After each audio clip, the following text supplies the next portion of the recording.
there's a shaitan bothering you, or you have somebody's done ayn on you or something, somebody's done evil eye on you, but you're not really, this is a spiritual problem. And I wanted to address that a little bit. Over the last, I would say, few months, I've dedicated myself to, those of you that have been following my khutbahs, I've dedicated myself to talking about the intersection between the Qur'an's message and its healing, particularly for emotional problems and psychological problems. The way I look at it, Allah created the human being with a set of needs, right? We have physiological needs, food, shelter, etc. We have spiritual needs, and we also have emotional needs. Human beings are unique, not only because we have spiritual needs, but also because we have emotional needs.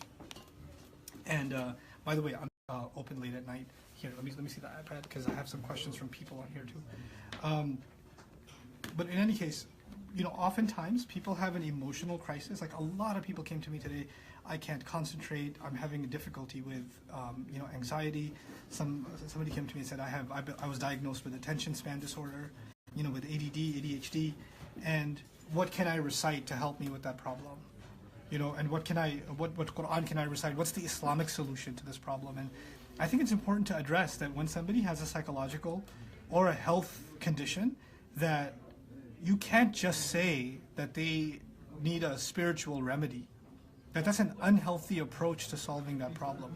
If somebody has a psychological, concern, an emotional problem, then they need professional help that can address that problem. And they don't necessarily only need religious advice or to, do some kind of dhikr and the problem will go away. Allah made us spiritual beings, and the spiritual problem has a spiritual solution. An emotional problem has an emotional solution. A psychological problem has a psychological solution. We have to respect that. There are people with real psychological trauma. You can't just tell them, recite this surah and your problem will go away. No, you have to actually allow them to go in the hands of serious professionals that can address their issue and help them dig at the bottom of it. I mean, I met college students that were, today I met college students that were contemplating suicide because their PhD paper wasn't accepted. Right? And they're going through serious depression, and that's, yes, they need they need, a spiritual reminder and hope and all of those things. At the same time, it's absolutely essential that they go to a professional.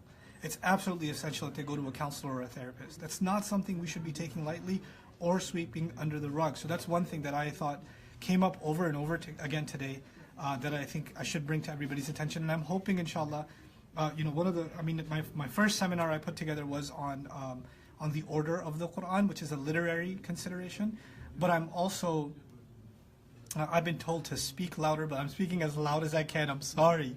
I apologize. I lost my voice. I was teaching a story night. So I'll do what I can. On the one hand, I put a course together on the order of the Quran, which is a literary consideration.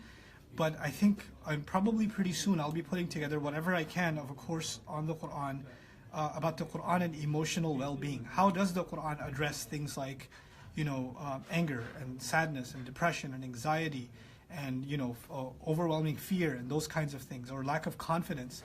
These are important things. These are important matters. And, we have to figure out that, or understand that the Quran doesn't just have spiritual solutions, it also has emotional, psychological solutions, and we have to seek those out.